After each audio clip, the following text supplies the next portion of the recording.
अस्सलाम वालेकुम व्यूवर्स, कैसे आप सब लोग। उम्मीद करता हूँ सब होंगे बखैर हो आफियत। एक नए प्रोग्राम के साथ हनान बुखारी फिर से आपकी खिदमत में हाजिर है। आज हम और आप जो है वो बड़ा दिलचस्प होने जा रहा है, क्योंकि हम आर्ट्स काउंसिल में आ गए हैं। यहाँ पे इवेंट ऑर्गेनाइज़ किया गया है। इवेंट क्या है कि बहुत सारे बच्चे जो टैलेंटेड बच्चे हैं, उनके टैलेंट को एक्सट्रैक्ट करने के लिए, चाहे वो म्यूजिशियन हो या कैलीग्राफी की आर्ट हो, पेंटिंग की हो, जो भी उनके अंदर आर्टिस्टिक टच मौजूद है उसे उभारने के लिए, दुनिया के सामने लाने के लिए इवेंट ऑर्गेनाइज़ किया गया है और जजेस रखे गए हैं यहाँ पे। तो आज हमारे साथ जो गेस्ट होंगे ना, मेरी कोशिश होगी डायरेक्टर आर्ट काउंसिल को, डिप्टी डायरेक्टर साहिबान को या असिस्टेंट डायरेक्टर, और इसके साथ साथ मैनेजमेंट के लोग होंगे और जनरल पब्लिक होगी, उनसे हम करेंगे गपशप। कुछ आर्टिस्ट भी होंगे और आज का शो जो है वो मज़ेदार बनाने की कोशिश करेंगे। लेकिन शर्त एक ही है जनाब, 6 से 7 हनान बुखारी के साथ बने रहना है आपने। तो आइए दिखाते हैं कौन हो गए आज के गेस्ट। व्यूअर्स, हमारे साथ अब हमारी जो फैसलाबाद आर्ट काउंसिल है उनके करता धरता, जो कि उसको अब ऊपर ले जा, ये आर्टिस्टों की कह ले के इमाजगा बनाने के लिए और यहाँ पे आर्ट को तरवीज देने के लिए जो खातिर ख्वाह कोशिशें कर रहे हैं, हमारे साथ डायरेक्टर आर्ट काउंसिल जो हैं वो मौजूद हैं। और उनसे स्पेशल हमने टाइम लिया, हमने कहा आज हम और आपके अंदर हम और डायरेक्टर आर्ट काउंसिल भी होने चाहिए। उनसे गुफ्तगू का आगाज़ करते हैं। इब्रार आलम साहब हमारे साथ मौजूद हैं। अस्सलाम वालेकुम सर। वालेकुम सलाम। आपका शुक्रिया कि आपने मुझे अपनी बात करने का मौका दिया। सर, आप वैसे ही आपके अल्फाज बड़े खूबसूरत हैं और आपका विजन ब्रॉड है। मतलब 2 महीने आपको भी आए हुए हैं, लेकिन मैंने देखा है कि जैसे आपका न्यू ऑफिस बन चुका है। यहाँ पे वॉशरूम्स की बड़ी तंगी थी नाज़िर, तो वॉशरूम्स भी अब नए बन चुके हैं। आहिस्ता आहिस्ता जिस तरह से प्रोजेक्ट करना चाहिए इस बिल्डिंग को कर रहे हैं। तो इब्रार आलम साहब क्योंकि बहुत विजनरी पर्सन है और इसके अलावा हटके अगर देखा जाए तो एक आर्टिस्टिक माइंड रखते हैं। तो आर्टिस्टिक माइंड जिस बंदे का होता है उस चीज़ को प्रोजेक्ट भी वो वैसे ही करता है। तो सर, फैसलाबाद आके कैसा लगा? फैसलाबाद के हवाले से हमें बताएं ना। मेरे ख्याल पहली पोस्टिंग है आपकी फैसलाबाद। मेरी पहली पोस्टिंग है। जितना टैलेंट और जितना आर्टिस्ट यहाँ थिंकर और इंटेलेक्ट यहाँ विज़िट करता है आर्ट्स काउंसिल को, इतना लाहौर में भी नहीं करता था। अच्छा। मैं खुद हैरान हूँ कि यार मुझे सुबह से लेकर शाम तक मैं बैठता हूँ, लोग आते रहते हैं। तो मेरी एक दिली ख्वाहिश है और एक हसरत है कि ये फैसलाबाद आर्ट्स काउंसिल अलहमरा के बराबर चली जाए, क्योंकि इसमें टैलेंट शहर में बहुत है। आर्टिस्ट का लिटरेचर में हमारी हर वीक पे एक न एक 2 इवेंट्स होते हैं। म्यूज़िक के लोग बहुत हैं, तो ये फील नज़र आनी चाहिए जिस तरह अलहमरा में फ़ील एक है लिटरेचर की, म्यूज़िक की, फ़ाइन आर्ट्स की, वो इधर भी होनी चाहिए। और यहाँ मेरे ख्याल में मैं होपफुल हूँ, लोग बहुत हैं, मौजूद हैं। अपॉर्चुनिटी देने का मसला था, अब हमने ओपन कर दिए हैं अपने डोर्स, तो इंशाल्लाह लोग आएंगे। और आप देखिएगा कि कुछ नेक्स्ट जो मेरा इंटरव्यू करेंगे तो आपको ये बात में याद आएगी। क्या बात है जनाब। अच्छा सर, मुझे आर्ट से अपनी मोहब्बत के बारे में, लिटरेचर से अपनी मोहब्बत के बारे में, म्यूज़िक से अपनी मोहब्बत के बारे में कुछ बताइए। देखिए, हम तो हीरे तराशने वाले हैं। हमने तो प्लेटफॉर्म देना है और मेरी कोशिश होती है कि यहाँ खूब से खूब, अब रावलपिंडी आर्ट्स काउंसिल का है, वो स्टूडेंट था। इसी तरह मैं चाहता हूँ कि यहाँ से नुसरत साहब एक बड़ा नाम है, लेकिन उसके दरमियान में जो लोग हैं ना वो भी बड़े हैं। बड़े शहरों में उससे नीचे लेवल के लोग बड़े आर्टिस्ट हैं। तो मैं चाहता हूँ नुसरत साहब के बाद भी जो यहाँ के लोग हैं, जो आर्टिस्ट हैं, वो उसी तरह नुमायाँ और उसी तरह पूरे दुनिया में उनको जाना जाए जिस तरह दूसरे शहरों के लोग हो। सर, आपका फेवरेट सिंगर कौन था? एक होता है नुसरत साहब थे। नुसरत साहब का कौन सा सुनते हैं आप? मैं उनकी एक वाली थी, नी में जाना जोगी दे नाल। हाय ओए नी मैं जाना जोगी दे नाल, मेरी फेवरेट थी। सर थोड़ा सा अगर गुनगुना कि एक बतौर इंसान भी तो आप देखना। आपको बता दिया कि नी मैं जाना जोगी दे नाल, यही बस। अच्छा सर, शायरी से शगफ है? बस पढ़ने की हद तक, कोई अच्छा शेर हो तो मतलब, लेकिन याद नहीं रहता। याद नहीं रहता। अक्सर होता है ना ये, याद होते भी है ना तो सर बोल इंसान थोड़ा घबराता है कि यार लफ्ज़ आगे पीछे हो जाए ना, शायर बुरा मना जाते हैं। अक्सर आपने महफिलों के अंदर भी देखा होगा। तो क्योंकि सर आप इससे पहले मेरे ख्याल डीजी भी रहे हैं, तो विजन क्या है पंजाब में जितने भी आर्ट काउंसिल्स हैं, या स्पेसिफिकली हम फैसलाबाद आर्ट काउंसिल देखें, डिवीज़न भर को अगर देखें, यहाँ से आर्टिस्ट को हम किस जगह पे लेके जाएंगे और उनकी फलाह बहबूद के लिए हम क्या कर रहे हैं? देखिए, गवर्नमेंट इस बारे में बहुत सारी कर रही है। हम लोग देखें यहाँ पे भी जो डिज़र्विंग आर्टिस्ट होते हैं उनको हम लोग रेजिडेंशियल असिस्टेंस, उनकी जो भी ज़रूरियात है पूरा करते हैं। मंथली भी कुछ स्टाइपेंड गवर्नमेंट ने लगाया हुआ है, हम रिकमेंड करते हैं। जो अगर जेन्युइन केस हो तो हम फॉरवर्ड कर देते हैं। इस तरह उनकी बच्चियों की शादी, जो फीमेल बच्चियों की शादी, उसके लिए भी हम स्टाइपेंड देते हैं। तकरीबन 1 लाख रुपीज़ है वो भी। तो इस तरह वो तो कर रहे हैं। मैं चाहता हूँ कि जो यहाँ के लोकल कम्युनिटी है, ये हम क्योंकि सोसाइटी का हिस्सा है, तो हम चाह रहे हैं कि यहाँ जो लोग आएँ, एंटर हों, हमारी प्रेमिसेस में एंटर हों, तो एक फ़ील करें कि हम रिलैक्स करने आए हैं। ये इदारा आर्ट्स काउंसिल एक वो पॉइंट बने कि जहाँ लोग रिलैक्स आके करें। हमारा एक इवेंट 2-2.5 घंटे का सुनेगा, उसको 10 दिन किसी टेंशन की ज़रूरत नहीं रहेगी, वो बिल्कुल टेंशन फ्री हो जाएगा। बिल्कुल ठीक कहा आपने कि हमारा जो भी गेस्ट होता है ना, हम उससे कुछ सवाल करते हैं और देखते हैं कि उनका आईक्यू कितना अच्छा है और उनसे वो जवाब लेने की कोशिश करते हैं। सीधे आपसे भी सवाल करेंगे, आप जवाब देंगे। तो सर हमारा पहला सवाल आपसे ये कि वो कौन सी ऐसी चीज़ है जिसे हम पैदा होने से पहले भी खाते हैं और पैदा होने के बाद भी? ये तो मुझे नहीं पता। सर कोई तुक्का लगा दे, तुक्का लगा दे। नहीं नहीं, कोई नहीं। नहीं पता? अच्छा चल दूसरा सवाल कर लेते हैं। वो कौन सी ऐसी चीज़ है जहाँ पे भी हम जाएं उसे वहाँ छोड़ के आते हैं, लेकिन जब वापस आते हैं वो हमारे पास भी मौजूद होती है और वहाँ पे भी? यादें। टेक्निकली अगर देखा जाए तो याद वहाँ रह जाती है। मैं देखें जहाँ स्टेशन पे मैं रहा हूँ वहाँ मेरी यादें हैं और साथ मेरी इधर भी है। हाँ, वैसे हमने इसका कुछ और आंसर जो है वो सोचा था, फिजिकल था वो मतलब, लेकिन टेक्निकली अगर देखा जाए आपका जवाब भी दुरुस्त है। जहाँ पे हम जाते हैं यादें छोड़ के आ जाते हैं और इंसान जब वापस आता है तो वो यादें वापस भी लेके आता है। तो सर मुझे ये बताएं, क्योंकि आप भी एक आर्टिस्टिक अप्रोच रखते हैं, आर्टिस्टों को पहचानते हैं और कहा जाता है कि चीज़ों को मैनेज करने में आर्टिस्टों का बड़ा हाथ होता है, उनको बड़ी खूबसूरती के साथ चीज़ें मैनेज करनी आती हैं। अगर आपको एक दिन के लिए प्राइम मिनिस्टर ऑफ पाकिस्तान बना दिया जाए, आपका विजन क्या होगा? सबसे पहला काम क्या करेंगे? काम सारे एक नीयत से ही, सबकी नीयत से ही हो जाए कि ये एक अल्लाह ताला का तोहफा है। सारी पूरी 24 करोड़ ये सिर्फ इसे कहूँगा कि ये एक हलफ दे दें कि हमने इसको खिदमत करनी है, बस। बिल्कुल ठीक कहा आपने। और अगर ये काम हो जाता है तो मेरे ख्याल है हमें सबसे पहले अपने आप से जो है वो कम करना चाहिए। हर इंडिविजुअल अपने आप से ये करेगा ना कि ये मुल्क अल्लाह ताला के तोहफा में मिला है, तो ये इस तोहफे की, इसकी गनीमत को, इस नेमत को उसकी समझ पाए। बिल्कुल ठीक कहा आपने। अच्छा सर, वैसे आपकी हॉबीज़ क्या हैं? रीडिंग ही है, कोई कुछ छोटी मोटी को किताब। लास्ट टाइम क्या रीड किया सर? हमने एक अपनी ही किताब छपवाई है, एतजाज़ एहसन साहब की। अच्छा, वो यहाँ उसकी ओपनिंग हुई थी, वो पढ़े थे। अच्छा सर, एतजाज़ एहसन साहब की बुक हो या फिर जो भी आपने किताबें पढ़ी, मीडिया में मैंने एक किस्सा अभी सुना था। देखिए मैं मेरा थोड़ा मिजाज डिफरेंट है कि वो रूहानियत का है कि एक बंदे ने आज वो लिखता है अपना वाक़या, आप बीती बताते हैं। तस्लीम साहब हैं। तस्लीम साहब जी, वो ऑफिस किसी में जॉब करते थे, तो कह रहे थे कि मेरे दो साथी ने कहा कि जी मुझे पासपोर्ट बनवा रहा हूँ तो आप भी बनवा लो। उन्होंने बनवा लिया। कुछ दिनों बाद पासपोर्ट ला के आया तो उनके साथ मुबारक भी कि तेरा वीज़ा लग गया सऊदीया का उम्रे के लिए। तो कहते हैं कि यार मेरे पास तो कोई वसाइल ही नहीं थे, तो मैं ऑफिस में बैठा था तो हंस भी रहा था और रो भी रहा था। तो स्टाफ बड़ा परेशान हुआ कि यार ये क्यों हंस भी रहा है और रो भी रहा है। तो उन्होंने कहा जी हंसे क्यों थे? उन्होंने कहा हंसा इसलिए हूँ कि बुलावा आ गया, रोया इसलिए कि मैं जा नहीं सकता, मेरे पास तो वसाइल नहीं है।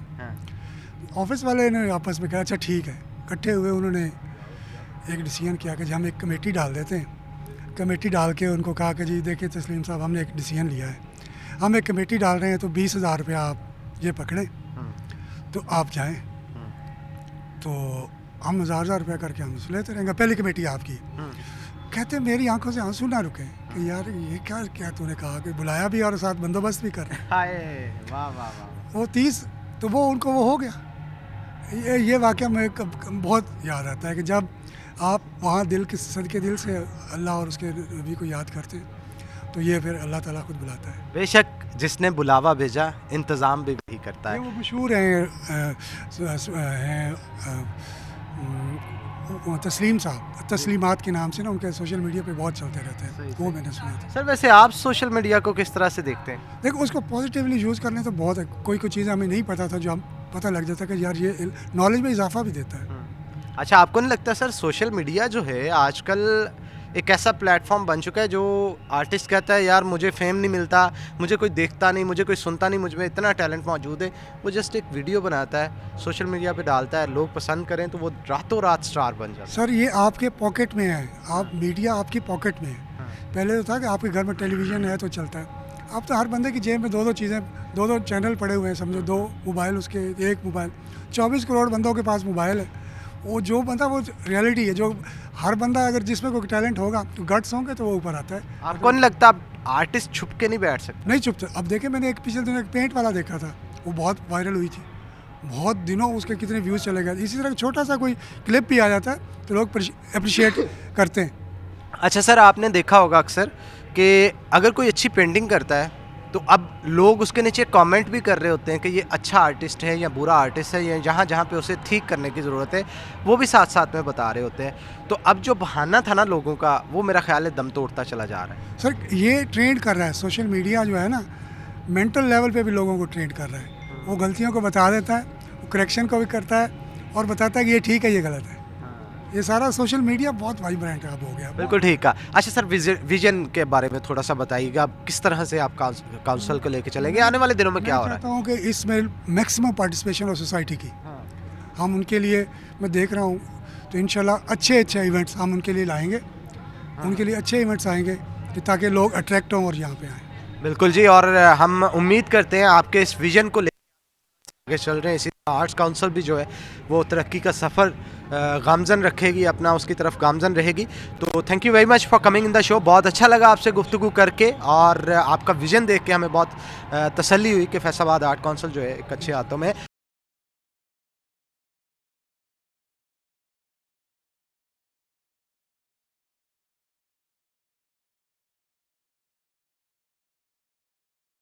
व्यूवर्स, हमारे साथ बहुत ही चार्मिंग और ज़बरदस्त पर्सनैलिटी मौजूद हैं। जहाँ भी जाती हैं तस्वीरों में तो रंग भरती ही भरती हैं, लेकिन जिस इवेंट में जाएँ वहाँ पे भी रंग भर देती हैं। मेरी मुराद मैडम तहमीना से हैं, और मैडम तहमीना का शुमार फैसलाबाद की उन चंद हस्तियों में होता है जिन्होंने, तो आज आर्ट्स काउंसिल में हम मौजूद हैं। मैडम तहमीना भी यहाँ पे थी, तो मैंने कहा चलें इनकी मौजूदगी का जो है वो फ़ायदा उठाते हैं। अस्सलाम वालेकुम मैडम, कैसे हैं आप? वालेकुम अस्सलाम, मैं ठीक हूँ, आप ठीक हैं? मैं बिल्कुल ठीक ठाक। मैडम, आर्ट्स जो है उसके हवाले से हमें कुछ बताइएगा।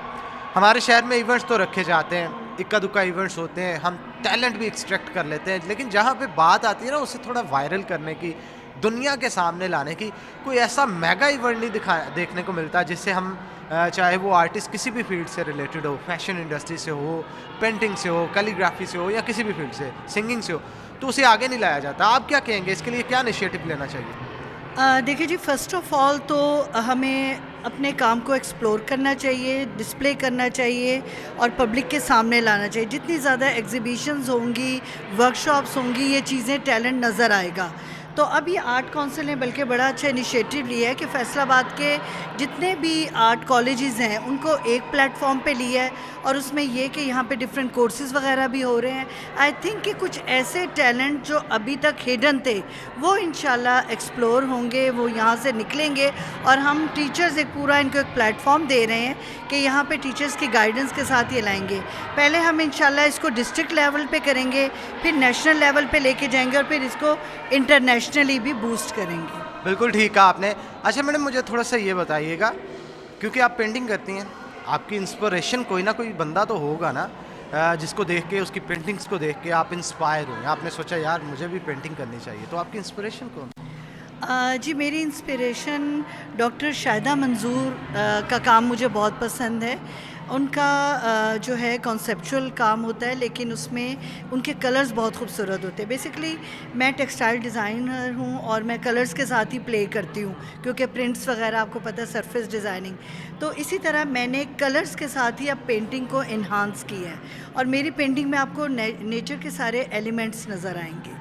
तो ये चीज़ें एक्चुअली अब मेरे ख़्याल में ये जो फ़ाइन आर्ट्स हैं या इस तरह के जो एक्टिविटीज़ हैं ये होनी चाहिए, क्योंकि आजकल दुनिया का जो इतना डिप्रेसिव एनवायरनमेंट चल रहा है वो लोगों के जहनों में, यंगस्टर्स के जहनों में बहुत ज़्यादा असर कर रहे हैं। तो मेरे ख़्याल में आप जिस तरह से आर्ट को प्रमोट करते हैं, हम लोग भी आप लोगों के साथ मिलकर प्रमोट करते हैं, तो आप बल्कि हमारे साथ मिलकर इसको इनिशिएटिव लें और ऐसी एक्टिविटी करें, और ऐसे हम टैलेंट को लेकर आएँ जो कि हम एंटी डिप्रेशन का काम करें। श्योर, व्हाई नॉट जी। अच्छा मैडम, मुझे ये बताएं, हम थोड़ा लाइटर मूड के ऊपर भी डिस्कशन करेंगे। कुछ सवाल मैं आपसे करूँगा, उसके जवाब हम आपसे लेंगे, क्योंकि कहा जाता है आर्टिस्ट की ऑब्जर्वेशन बड़ी स्ट्रॉन्ग होती है, अच्छा IQ होता है। तो मैंने सोचा चले मैडम से कुछ सवाल करते हैं, उनके जवाब लेते हैं। मैडम, वो क्या चीज़ है जिसे हम पैदा होने से पहले भी खाते हैं और पैदा होने के बाद भी? पैदा होने से पहले भी हवा पैदा ही नहीं होगी, खला में हवा नहीं है। हाँ। तो हम कैसे खाएंगे उसे? अच्छा, सॉरी मुझे नहीं समझ आता। मैडम, थोड़ा सा एक और तुक्का लगा दें, हो सकता है दुरुस्त हो। अच्छा चलें, आप कभी भी मतलब मेरा नहीं ख्याल हम खाने पे इकट्ठे हुए होंगे, लेकिन मुझे पता है आप वो लाजमी खाते हैं। मांस भी खाती हूँ। आपने लाइफ में कभी ना कभी, हो सकता है आज ही खाया हो, कल ही खाया हो? गम खाया। गम नहीं मैडम, गम पैदा ही नहीं होगा तो खाएंगे कैसे? जी बस इसका मुझे समझ नहीं आ रहा। ट्रिकी है, थोड़ा सा ट्रिकी है।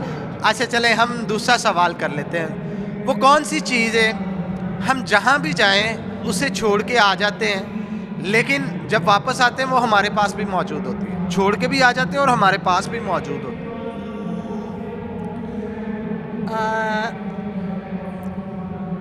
यादें।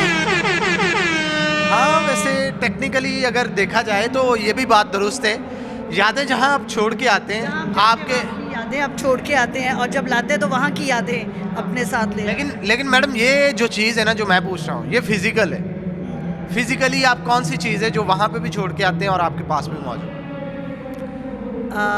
यादें तो है ना, कॉन्सेप्ट होता है, जहन में होता है। एनवायरनमेंट। एनवायरनमेंट तो मैडम वहाँ का एनवायरनमेंट कैसे हम वापस लेके आ सकते हैं? ये तो है। बस पता नहीं, मुझे समझ नहीं आ रहा। अच्छा, कहा जाता है चीज़ों को बड़ी खूबसूरती से देखता है और उसमें मैनेज करने की सलाहियत बहुत अच्छी मौजूद होती है। अगर आपको हम एक दिन के लिए प्राइम मिनिस्टर ऑफ पाकिस्तान बना दें तो मैडम आपके क्या विजन्स होंगे, क्या करेंगी सबसे पहले? जी अगर मुझे प्राइम मिनिस्टर बनाया जाए तो सबसे पहले मैं जो आम लोग हैं उनके विजन को देखूंगी कि वो लोग क्या चाहते हैं। जैसे महंगाई है, महंगाई को ख़त्म किया जाए, एजुकेशन को प्रमोट किया जाए और जो झूठ है सबसे पहले उसको ख़त्म किया जाए, पॉजिटिविटी को इन्हांस किया जाए। अच्छा मैडम, झूठ को कैसे ख़त्म करेंगे? एक आर्टिस्ट के पास सलाहियत होती है किसी भी चीज़ की अहमियत को उजागर करने के लिए। आप बतौर प्राइम मिनिस्टर अहमियत को कैसे उजागर करेंगे कि यार मेरी कौम को झूठ से नफरत होनी चाहिए? इसको इस तरह से करेंगे कि हम लोग अपनी पेंटिंग्स के थ्रू इस चीज़ को इन्हांस कर सकते हैं कि इस तरह के पोस्टर्स बनाए जाएं, ऐसी चीज़ें बनाई जाएं जिसमें वो लोग शो करें कि ये चीज़ें ना हो, झूठ ना हो। बिल्कुल ठीक है, thank you very much madam. कैसे हैं असद साहब? जी थैंक यू, बहुत शुक्रिया, अल्हम्दुलिल्लाह, शुक्र। आप सुनाएं। असद साहब, आपके बालों का क्या राज है? बड़े हेल्दी रहते हैं, मतलब गिरते विरते नहीं है। हमें भी कोई टिप्स बताएं ना, मेरे तो बाल बहुत गिरते हैं। बालों का राज अनान भाई ये कुछ देसी टोटका ही है। हाँ। मतलब गांव के लोग हैं, कुछ देसी चीज़ें इस्तेमाल करते हैं इस पे। जैसा कि आप कह लें कि अभी ऑनर कह दूं? हाँ हाँ, ऑनर कह दें, इसमें कौन सी देसी मतलब एक तो मतलब मालिश मुलिश होती है तेल की, या घी इस्तेमाल कर लेते हैं अक्सर। अच्छा, घी आप सर में लगाते हैं? देसी घी? हाँ जी, देसी घी लगाते हैं नहाने से पहले, तो उसका फ़ायदा होता है, ज़रा फिर खुश्की और कम रहती है और ज़रा बाल हेल्दी रहते हैं। ये तो आपने एक डिफरेंट चीज़ बताई, चले मैं भी अप्लाई करके देखूंगा। अच्छा बताएं जी, कैसी जा रही है आर्ट्स काउंसिल और जो इवेंट आज का हो रहा है उसके हवाले से भी हमें थोड़ा सा बताएं। कोई नया टैलेंट मिला है आपको? जी, नए टैलेंट के लिए ही हम ये सारा कुछ कर रहे हैं। हम आर्ट काउंसिल जो है वो आर्ट क्लासेस का इजरा हो चुका है। इसमें म्यूज़िक है, फ़ाइन आर्ट है, कैलीग्राफी में जो कुछ स्टूडेंट सीखना चाहते हैं पहले हम उसकी क्लासेस देंगे। यहाँ से जो नया टैलेंट सामने आएगा उसको हम फिर पूरे पंजाब में, पूरे पाकिस्तान में लेके जाएंगे इंशाल्लाह। उसके लिए हमने आज एक तकरीब रखी है जिसमें मुख्तलिफ जो यूनिवर्सिटीज़ के बच्चे आए हैं उनको हमने क्लासेस के बारे में अवेयरनेस दी है और माशाल्लाह से रजिस्ट्रेशन भी काफ़ी हो रही है। बिल्कुल ठीक कहा आपने। सब आपका अपना पसंदीदा आर्टिस्ट कौन है, सिंगर कौन है जिसको आप सुनते हो गड्डी च बैग के? ज़रा समझा करो। मैं ज़रा पुराने ख्यालात का कह लें, मुझे इंडियन में कह लें तो कुमार सानू और इस तरह के लोग पसंद हैं, और पाकिस्तान में वन एंड ओनली उस्ताद नुसरत फ़तेह अली खान। अच्छा, कुमार सानू का कौन सा गाना है जो आपका फेवरेट है? कुमार सानू का इस टाइम कौन सा, काफ़ी गाने हैं। कोई भी मतलब कुमार सानू का ना भी हो जो भी आपके माइंड में आ रहा हो, जो आपने सुना हो, जिसको सुन के बड़ा सरूर लेते हो आप। अभी रास्ते में मैं सुन रहा था कुमार सानू का सॉन्ग, कौन सा था अब ये भी भूल गया। अब यादाश्त भी इसी तरह है। शादी के बाद तो नहीं कम होगी? शादी के बाद कह लें या मतलब चीज़ें भूल जाती हैं। अच्छा, चीज़ें भूल जाती है। अच्छा, मुझे ये आप नहीं, totally arrange marriage. Totally arrange marriage. Love हो गया? वैसे लव तो फिर अरेंज के बाद हो ही जाता है। नहीं भी होता तो ज़बरदस्ती करना पड़ता है। बिल्कुल। अच्छा, चले मुझे ये बताएं, भाभी की कोई सबसे अच्छी बात जो आपको लगती हो कि यार नहीं इसमें ये खूबी है, और बुरी बात भी आपके साथ में एक बता। सबसे अच्छी बात ही मैं टीवी पे कहूँगा। सबसे अच्छी बात ये है कि बस मेरी खुशी में खुश रहती है। हाय, यही तो सबसे बड़ी बात होती है। जिस खातून में ये खूबी है मेरा ख्याल है उसका घर जन्नत बन जाता है। बिल्कुल बिल्कुल। अच्छा चले मुझे ये बताएं, क्योंकि आप गांव में पले बढ़े हैं, तो गांव के कल्चर में शहर के कल्चर में क्या फ़र्क नज़र आता है आप? जो मैंने मेन फ़र्क देखा है उसमें ये है कि गांव के लोगों में अभी जो अपनाइयत है, इकट्ठे मिल के बैठना, एक दूसरे के लिए टाइम निकालना, एक दूसरे का एहसास करना, ये रिश्तेदारियाँ, रस्म व रिवाज जो पुराने चल रहे हैं वो शहर की निस्बत गांव में ज़्यादा है, अपनाइयत बहुत ज़्यादा है। बिल्कुल ठीक कहा। और समटाइम ये भी होता है ना, गांव में आपने देखा होगा दुख सुख में एक साथ होते हैं लोग, यहाँ पे नहीं। बिल्कुल, अगर आप किसी गांव में आप किसी फौतगी पे ही गए हैं फ़र्ज़ करें, तो गांव में 1-2 महीने तो सारी पूरे जितना गांव है वो उसी सोग में रहता है। फ़िलहाल ये उनकी बहुत अच्छी चीज़ चल रही है कि खुशी में खुश होते हैं और दुख में वो भी दुखी होते हैं आपके साथ। बिल्कुल ठीक कहा आपने। अच्छा, हमारे शो का फॉर्मेट कुछ ऐसा है, हम कुछ सवाल करते हैं और अगले बंदे से जवाब लेना होता है। हमने कि अगले क्यों कितना तेज़ है। आपका तो माशाल्लाह बड़ा ज़बरदस्त IQ होगा क्योंकि इवेंट्स वगैरह ऑर्गेनाइज करते हैं और आर्टिस्टिक अप्रोच भी है आपकी। तो मुझे ये बताइएगा, देखा, अंडा एक ऐसी चीज़ है, उसे आप मुर्ग बनने से पहले या मुर्गी बनने से पहले भी खाते हैं और उसे बाद में भी खाते हैं। ये पहले बंदे हैं जी हमारे शो में जिन्होंने इस सवाल का जो है वो जवाब दिया है। दूसरा सवाल आपसे पूछते हैं, वो कौन सी ऐसी चीज़ है जब हम जहाँ पे भी जाते हैं उसे छोड़ आते हैं वहाँ पे, लेकिन हम जब वापस आते हैं वो हमारे पास भी मौजूद होती है? याद के अलावा, याद तो वो डायरेक्टर साहब ने भी, मैडम तहमीना ने भी उसका ये जवाब दिया, लेकिन हम इसे कंसीडर नहीं ज़रूर करेंगे। वो फिज़िकल चीज़ है। फिज़िकल में क्या हो सकता है? छोड़ के आते हैं। छोड़ के आते हैं, आप जाना है जहाँ पे उठना, हाँ? साथ भी ले आते हैं।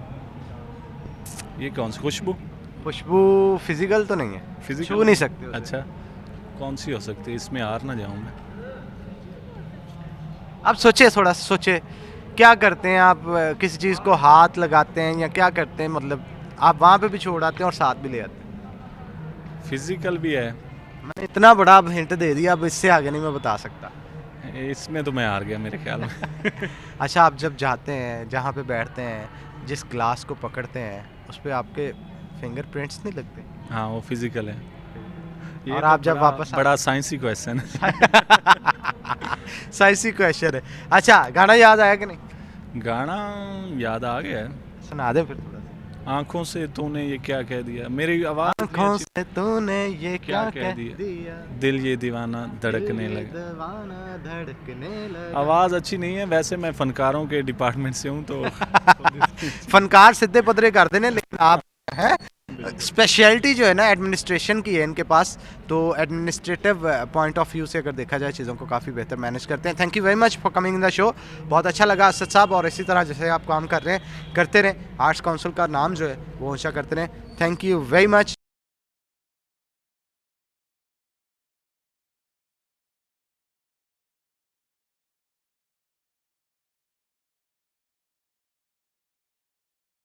अस्सलाम वालेकुम। वालेकुम अस्सलाम। कैसे हैं जनाब? अल्हम्दुलिल्लाह बेहतरीन। से ठीक है आपकी? बेहतरीन, अल्लाह का बड़ा शुक्र है। आप बड़े निखरते चले जा रहे हैं दिन ब दिन, क्या चक्कर है? ये आपके हुस्न नज़र है आए ओए। और आपकी दुआओं का नतीजा है ये। अच्छा, आप जनाब आर्ट्स काउंसिल में होते हैं और इसके साथ साथ हमारे फैसलाबाद के जितने भी थिएटर्स हैं ना, तो उनको ऑब्जर्व भी करते हैं और वहाँ पे अगर कोई इश्यूज़ होते हैं तो उन चीज़ों को क्लियर आउट भी करते हैं। तो मुझे ये बताइएगा कि जब आप आर्टिस्टों के साथ उनकी रिहर्सल को देख रहे होते हैं, समटाइम होता है ना कि किसी चीज़ को सेंसर करना हो सेंसर बोर्ड ने, तो वो ज़रा कोशिश करते हैं कि ना किया जाए सेंसर, इसे लोग ज़्यादा देखेंगे, तो मुख्तलिफ़ किस्म की ऑफ़र्स भी करते हैं। लेकिन मैंने देखा है कि आपने इसके बावजूद भी बहुत सारी अदाकाराएँ हों या फिर आर्टिस्ट हों मेल जो मेरिट से हट के काम करते हैं, आप उनको बैन भी करते हैं, तो ऑफ़र्स भी करते हैं ये लोग? बिल्कुल, हम इस पे बड़ा सख्त नज़र रखते हैं। यहाँ पर भी ये वल्गैरिटी या दूसरी चीज़ों को SOPs की खिलाफ वर्जी करते हैं, हम इनको वार्निंग नोटिस जारी करते हैं, तंबीह करते हैं और इनके ख़िलाफ़ एक्शन भी किया जाता है। ये रिसेंटली 2 माह के लिए थिएटर बंद रहे हैं फहाशी और वल्गैरिटी को कंट्रोल करने के सिलसिले में, और इन दिनों बेहतरीन अंदाज में ड्रामा साफ़ सुथरा शुरू हो गए हैं और चल रहे हैं। अच्छा, आपका फेवरेट आर्टिस्ट कौन है जिसे आप देखते हो बड़ा मज़ा आता है? कैसर पिया साहब। अच्छा जी। और नसीम विकी। कैसर पिया और नसीम विकी, और ये दोनों ओरिजिनली फैसलाबाद ही से बिलोंग करते हैं और हमारे सामने ही इन्होंने इस फील्ड में अपना काम शुरू किया था। इनके साथ हमारी बहुत अच्छी दोस्ती भी है और ये काम के बारे में बहुत मुखलिस हैं और बड़े मेहनती आर्टिस्ट हैं। उन्होंने फैसलाबाद की भी पहचान बनाई और अपने फ़न को भी मनवाया है। अच्छा अबू बकर साहब, आपको नहीं लगता कि यार ये जो नाच गाना है इसने ओरिजिनल जो आर्टिस्ट है उसकी अहमियत को कम कर दिया? ये बिल्कुल ठीक बात है। ये इस पे डोमिनेट हो गया है म्यूज़िक और म्यूज़िकल परफॉर्मेंसेस। जो मेल फ़नकारों की कारकर्दगी है, इससे उसको उनका टाइम पीरियड भी कम हो गया है और उनकी अहमियत भी कम हुई है। ये थिएटर के जो अरबाबे बस्तो कुशाद हैं, डायरेक्टर्स हैं, थिएटर ओनर्स हैं, प्रोड्यूसर्स हैं, जिनका नफ़ा नुकसान इससे वाबस्ता है, उन्हें इस बात पर गौर करना चाहिए और तवज्जो देनी चाहिए कि वो मेल फ़नकारों की परफॉर्मेंस का दुरानिया ज़्यादा करें और गाने के काम के पोर्शन को कम करें। अच्छा अबू बकर साहब, मुझे ये बताइएगा कि जब आप गाड़ी में सफ़र कर रहे हो या अकेले बैठे हो, मूड को खुशगवार करना हो तो किस सिंगर को सुनते हैं? एक माजी की सिंगर थी नैरा नूर। नैरा नूर। नैरा नूर, अच्छा, उनकी मैं गाए हुए कौन सा गाना है उनका? जो थोड़ा सा वैसे बता दे, गुनगुनाए ना, वैसे बता दे। नहीं, मुझे अभी याद नहीं है। अच्छा चले कोई बात नहीं। अच्छा मुझे ये बताइएगा कि बहुत सारी खातून अदाकारा जो वहाँ पे काम करती हैं, जिनको आपने बैन किया हो, तो आपने देखा होगा वो धमकियाँ भी दिलवाती हैं आपको बदमाशों से। आपके साथ कभी ऐसा हो? नहीं, हमारे साथ ऐसा हुआ नहीं है, लेकिन इन लोगों के बैकग्राउंड में इलीगल लोगों के साथ तल्लुकात होते हैं, कॉन्टैक्ट्स भी होते हैं। ये थिएटर इंतज़ामिया को या अपने कोलीगों को उनसे धमकियाँ वगैरह दिलवाते हैं, लेकिन सरकारी ड्यूटी करने वाला जितना भी अमला है वो इस मामले में उनके साथ उनका इंटरेक्शन नहीं होता है। चलें, कोई लास्ट पे सजेशन देना चाहें आप अहलियाने फैसलाबाद को तो क्या देना चाहेंगे? मैं थिएटर इंतज़ामिया को ये कहूँगा कि वो जिस तरीके से अब साफ़ सुथरा प्ले पेश कर रहे हैं, अगर इसको कंटिन्यू रखें तो फैमिलीज़ के लिए ये बेहतरीन माहौल क्रिएट कर सकते हैं और इससे उनकी क्लाइंटेज भी बढ़ेगी और शहरियों को एक नया और एक माहौल मिल जाएगा तफरीह के लिए। लोग विद फैमिली के साथ और बच्चों के साथ भी इस इंटरटेनमेंट को एंजॉय कर सकते हैं। चलें जी, thank you very much Abu Bakar साहब। आप असासा हैं हमारे फैसलाबाद का आर्ट काउंसिल का। साथ साहब को मैंने काबू कर लिया, मैंने कहा उनसे गपशप करते हैं। अस्सलाम वालेकुम। वालेकुम अस्सलाम। सबसे पहले तो मैं आपका शुक्रगुज़ार हूँ कि आपने मेरी तारीफ़ में इतने बड़े बड़े जो अल्फाज बोले हैं। साहब आप उसके काबिल हैं और जैसे जैसे वायरल हो रहे हैं स्टाइल भी चेंज होता चला जा रहा है। ये तो वक्त के साथ साथ ही है। अच्छा, एक आर्टिस्ट से आप हल्के हल्के मजनू बनते आदमी होता है ना, जिसे दरवेशी कहा जाता है।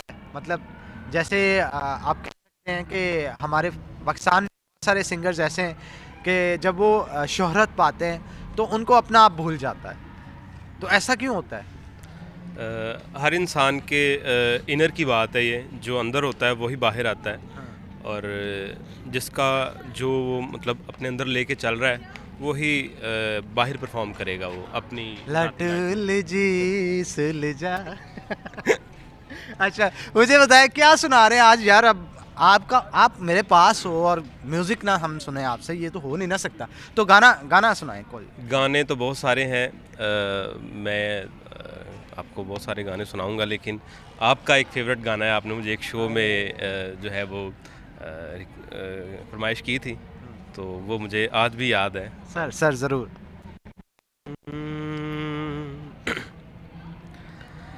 जेथों कदी रावी लंघ जावे, हयाती पंजाबी बन जावे।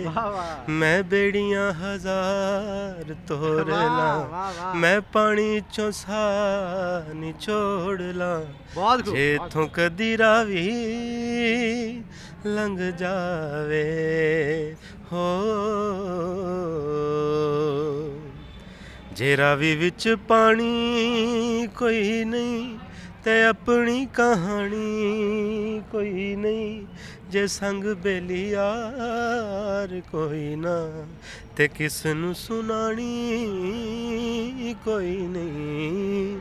अखां च दरिया कोल के मैं जख्मां दी थां ते रोड़ ला, जेथों कदी रावी लंघ जावे हो।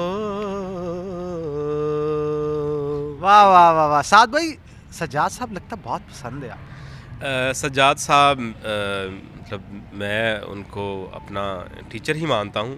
वो गुरुजी हैं। गुरुजी हैं, वो सबके गुरुजी हैं। जो भी म्यूज़िक सेंस वाला बंदा है वो कोई भी ऐसा नहीं होगा जो उनका फ़ैन नहीं निकलेगा या जिसको वो पसंद नहीं होंगे। सज्जाद साहब को मैंने बचपन से सुना है। मतलब छोटा सा था तो पीटीवी पे एक वो उनका गाना आता होता था, क्या नाम था, पानियों में चल रही है। पानियों में हाँ, तो ये ऐसे गाने मैंने उनके बचपन से सुने। फिर तेरे मेरे घर के बीच में है लारी अड्डा, मतलब उस दौर के बड़े, वो हर दौर में हिट रहे हैं। वो वह सिंगर हैं जिन्होंने हर दौर को जो है ना वो साथ लेके मतलब चलना जो है वो उनको आता है। तो इसलिए वो मेरे फेवरेट भी हैं। और भी बहुत सारे सिंगर्स हैं, लेकिन ये ऐसे सिंगर हैं कि जिनको मतलब एक गाने वाला जो है वो मोहब्बत करता है। बिल्कुल ठीक कहा आपने।